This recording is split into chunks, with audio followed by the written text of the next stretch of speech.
Thank you so much. That's it. Okay. So hi everyone, my name is Deepak. मैं एक GT में काम करता हूँ 4 साल से, ठीक है। और मैं आपके लिए वीडियोज़ भी बनाता हूँ। तो आज का वीडियो जो होने वाला है कि बहुत सारे कमेंट्स आ रहे थे कि सर आफ्टर बीकॉम हम क्या करें। और आज का वीडियो हिंदी में होने वाला है दोस्तों, बिकॉज बहुत सारे कमेंट्स आते हैं कि सर इंग्लिश में थोड़ी प्रॉब्लम है, थोड़ा सा हिंदी में गाइड कर दीजिए, ठीक है। इंग्लिश थोड़ा सा बाद में सीख लेंगे। तो आज का वीडियो इंग्लिश में हिंदी में होने वाला है। तो इंग्लिश वाले सबटाइटल देख ले या फिर अगर आप समझते हो तो अच्छी बात है। तो बीकॉम करने के बाद लोग कंफ्यूज हो जाते हैं कि इसके बाद क्या करें। उसके साथ बात बहुत सारा सिनेरियो होता है। वहाँ पे एक स्टेज होता है जहाँ पे फैसला लेना ज़रूरी है, ठीक है, कि जॉब करे या पढ़ाई करे। अगर पढ़ाई करे तो आगे किस चीज़ की पढ़ाई करें, पढ़ाई करने के बाद क्या जॉब लग सकता है, ठीक है। अगर बीकॉम के बाद जॉब करना है गैप फिल करने के लिए, तो कौन सा जॉब कर सकते हैं, कितने पैसे की जॉब मिलती है, क्या सैलरी रहती है, कहाँ पर जॉब कर सकते हैं। बहुत सारे क्वेश्चंस होता है, ठीक है। तो आज मैं उसको सॉल्व करूँगा, ठीक है। मैं आज हेल्प ले रहा हूँ गूगल नोट्स का, जहाँ पे मैं एक्सप्लेन कर रहा हूँ राइटिंग में, ठीक है। आप बैकग्राउंड पे ज़रा फोकस मत कीजिएगा, बिकॉज मैं लैपटॉप पे नहीं कर पाता, बिकॉज ये टाइम कंज्यूमिंग है। और सिंस अभी बिजी सीजन चल रहा है तो यहाँ पे लाइफ बहुत फक्ड अप है और बहुत सारा काम चल रहा है, ठीक है। तो मैं ज़्यादा टाइम नहीं दे पाता हूँ। जितना भी टाइम हो पाता है मैं चाहता हूँ कि मैं रॉ इन्फॉर्मेशन दूँ और आप उसको समझे। तो forget the background everything, just ignore the noise, ठीक है। focus on the detail, just focus on the information which I am giving to you guys, ठीक है। चलिए आज समझते हैं। तो बीकॉम कंप्लीट करने के बाद हमारे पास दो ऑप्शन होता है, या तो अपना स्टडी कंटिन्यू कर सकते हैं या उसको ड्रॉप कर सकते हैं। और ये हमें फैसला लेना होता है according to our family.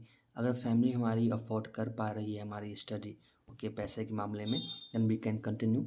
Otherwise हम अपना एक कोई जॉब ले लेते हैं to support our family, then हम लोग अपना जॉब प्लानिंग करते हैं स्टडी आगे के लिए, ठीक है। तो पहले हम लोग ऑप्शन समझते हैं कि हमारे पास क्या ऑप्शन है अगर हमारी फैमिली सपोर्ट कर रही है तो बीकॉम कंप्लीट करने के बाद या तो हम एमकॉम कर सकते हैं, ठीक है। अगर हमें फाइनेंस में ही जाना है तो मैं ज़ूम करता हूँ कि हमें फाइनेंस में ही जाना है, बिकॉज बीकॉम लिए हैं तो फाइनेंस अच्छा लगता है, तभी हम लोग बीकॉम लिया है। या तो हम एमकॉम कर सकते हैं जहाँ पे हमारी फ़ी 1 से 1.5 लाख के बीच में हो जाएगी। अगर आप अच्छे से अच्छे कॉलेज में भी करोगे एमकॉम तो 1.5 लाख में आपका कंप्लीट हो जाएगा, ठीक है। अगर हमारे पास बजट अच्छा है, ठीक है, तो हम लोग एमबीए कर सकते हैं, ठीक है, एमबीए कर सकते हैं। और एमबीए अपने उस सेम कॉलेज से नहीं कीजिएगा, या तो अपने सेम स्टेट से नहीं कीजिएगा।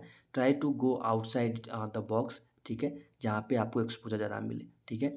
तो अगर हम टियर 3 का बात करें एमबीए फ़ी का, ठीक है, तो वहाँ पे आपको 10 लाख तक में हो जाएगा, ठीक है। अगर हम उससे लो में जाना चाहते हैं तो 5 से 7 लाख के बीच में भी एमबीए कंप्लीट हो जाती है, ठीक है। तो ये डिपेंड करता है कि हमारे पास कितना बजट है और उस हिसाब से हम एमबीए अपना कंप्लीट कर सकते हैं, ठीक है। 1 सेकेंड। तो हम लोगों ने सपोज़ हम लोगों ने एम कॉम कर लिया, ठीक है, या तो एमबीए कर लिया।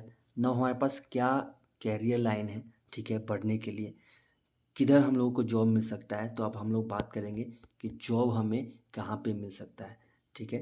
तो आफ्टर एमबीए, ठीक है, एग्जांपल लेते हैं कि हम लोग एमबीए की बात कर रहे हैं, तो आफ्टर एमबीए हम लोग फर्स्ट हम लोग अकाउंटेंट बन सकते हैं, ठीक है। देखिए अकाउंटेंट आप बीकॉम के बाद भी बन सकते हैं, ठीक है। लेकिन बीकॉम के बाद बनने से आपका जो पैकेज रहता है वो कम रहता है, बिकॉज आपके पास सिर्फ बेसिक रहता है। यहाँ पे आपने एमबीए कर लिया तो आपका स्टडी ऊपर चला गया, ठीक है, आपका नॉलेज ऊपर चला गया। तो अब जब आप अकाउंटेंट बनोगे तो आपका जो सैलरी है, ठीक है, आपका जो सैलरी है वो ज़्यादा रहेगा, ठीक है, कंपेयर टू बीकॉम, ठीक है। तो हम अकाउंटेंट बन सकते हैं, हम लोगों ने डिस्कस किया।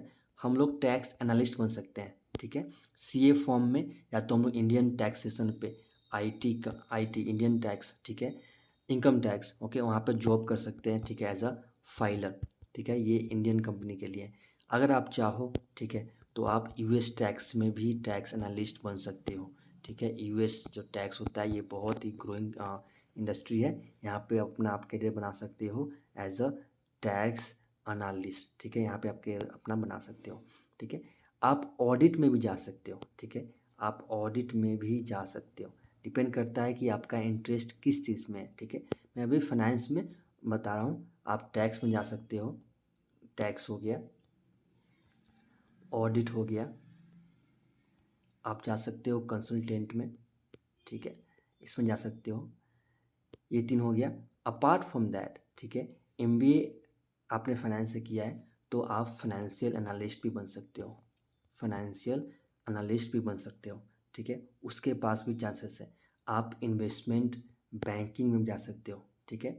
लेकिन अगर आपका मन है कि जाए आप मार्केटिंग में, फाइनेंस मार्केटिंग में, तो आप बन सकते हो रिलेशनशिप मैनेजर, जो बैंक्स में होते हैं, ठीक है, बड़ी बड़ी इसमें होते हैं जहाँ पे म्यूचुअल फंड कंपनीज होती है, ठीक है, ट्रेडिंग कंपनी जहाँ पर जैसे कि आईसेक हो गया, आईसीआईसीआई सिक्योरिटीज़ हो गया, ठीक है, कोटक सिक्योरिटीज़ हो गया, तो वहाँ पे आप जाके रिलेशनशिप मैनेजर भी बन सकते हो, ठीक है। ये आप बन सकते हो आफ्टर एमकॉम और आफ्टर एमबीए, अगर आपने अच्छे कॉलेज से किया है तो। अब बात करते हैं कि हमें ये नहीं करना, ठीक है, बीकॉम के बाद हमारे पास क्या ऑप्शन है, ठीक है, जो हम अपना रोज़ी रोटी चला सकें, ठीक है, और स्टडी बाद में कंप्लीट करेंगे लेकिन गैप ना हो, there should be no gap, इसलिए हम अपना जॉब कर रहे हैं, ठीक है। तो उसके लिए हम कर सकते हैं, हम किसी भी लोकल कंपनी में, ठीक है, आप लोकल कंपनी में जा सकते हो, वहाँ पे आप अकाउंटेंट का जॉब पकड़ सकते हो, ठीक है। अगर आपको बड़ी कंपनी में जाना है तो अगेन वहाँ भी अकाउंटेंट बन सकते हो, फाइनेंशियल एनालिस्ट सपोर्ट बन सकते हो।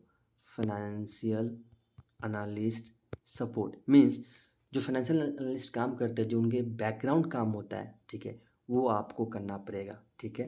आप बिग फोर में जा सकते हो, जैसे ईवाई में जा सकते हो, यूआई में फॉर टैक्स एनालिस्ट, बट जो यहाँ पे टैक्स एनालिस्ट रहेगा वो सपोर्ट का काम करेगा जो एमबीए करके आते हैं, ठीक है। तो जो बैकग्राउंड का काम होता है, ठीक है, जो बैकग्राउंड सपोर्ट करते हैं, ठीक है, बैक एंड टीम, उसका जॉब मिल सकता है आपको बीकॉम करने के बाद।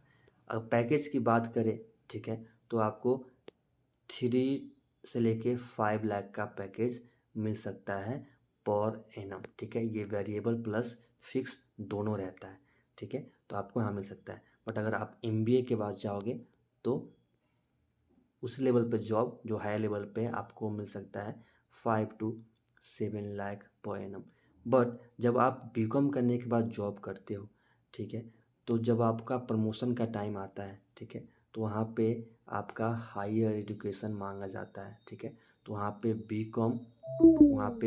बीकॉम काम नहीं करता है, ठीक है। वहाँ पे आपको हायर स्टडी करना पड़ेगा, दैट इज़ एमबीए करना पड़ेगा to get a higher level of position such as assistant manager और मैनेजर्स, ओके। वहाँ पे आपको कंप्लीट करना पड़ेगा, ठीक है। तो गैप फिल करने के लिए आप कोर्स बीकॉम करने के बाद जॉब कर सकते हो, लेकिन अगर आपके पास अफोर्डेबिलिटी है, अगर आपके पेरेंट्स अफोर्ड कर पा रहे हैं तो आप एमबीए करो, ठीक है, या एमकॉम करो अगर आप फाइनेंस में ही जाना चाहते हो तो, ठीक है। अगर ये सब नहीं करना चाहते हो तो अगर आप कोई कोर्स कर सकते हो अकॉर्डिंग टू जॉब, ठीक है, तो वो मैं सजेस्ट नहीं करूँगा कि कौन सा कोर्स करना है, बिकॉज वो डिपेंड करता है आप पे कि आप कौन सा कोर्स करना चाहते हो, ठीक है। स्किल्स की अगर बात करें कि अगर स्किल्स कौन सा बिल्ड करें, तो अपना बेसिक अकाउंटिंग जो होता है, बेसिक अकाउंटिंग वो अपना स्ट्रॉन्ग करके रखिए, ठीक है। अपना बेसिक एक्सेल स्ट्रॉन्ग करके रखिए, ठीक है। एक्सेल में मैं बोलूँगा कि आप पूरा एमएस ऑफिस आपका स्ट्रॉन्ग होना चाहिए, एमएस ऑफिस आपका स्ट्रॉन्ग होना चाहिए, वो बहुत ही हेल्प करेगा आपको जब आप कहीं भी जॉब कर रहे हो, ठीक है। और कम्युनिकेशन तो होना चाहिए, ठीक है, कम्युनिकेशन मेक श्योर कीजिएगा कि हिंदी इंग्लिश दोनों हो तो ज़्यादा अच्छा रहता है, बिकॉज अभी इंग्लिश का ही ज़माना है, ठीक है, हिंदी को उतना कोई पूछता नहीं है, ठीक है। और जब आप एमएनसी में काम करते हो, तो वहाँ पे आपसे ये सब किया जाता है कि आप इंग्लिश में ही बात करें। अगर आप साउथ इंडिया में हो, मीन्स लाइक बेंगलोर, मुंबई यहाँ पे हो, केरला हो, हैदराबाद हो, तो इंग्लिश नहीं आती है तो वहाँ पे दिक्कत थोड़ी हो सकती है। लेकिन अगर आप जॉब दिल्ली में कर रहे हो, दिल्ली एनसीआर में कर रहे हो, लखनऊ में कर रहे हो, नोएडा में कर रहे हो, तो वहाँ पे हिंदी से भी काम चली जाती है, लेकिन बट जब हम क्लाइंट से बात करते हैं, ठीक है, तो वहाँ पे इंग्लिश लगती है। तो इंग्लिश मेक श्योर कीजिए कि आप इंग्लिश अपना कंप्लीट करें, ठीक है।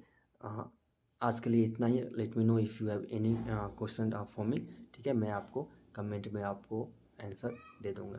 अगर आपको वीडियो अच्छी लगती है तो लाइक ज़रूर कीजिए, सब्सक्राइब भी कर दीजिए, ठीक है, और शेयर तो ज़रूर कीजिएगा। ठीक है, thank you so much. Love you.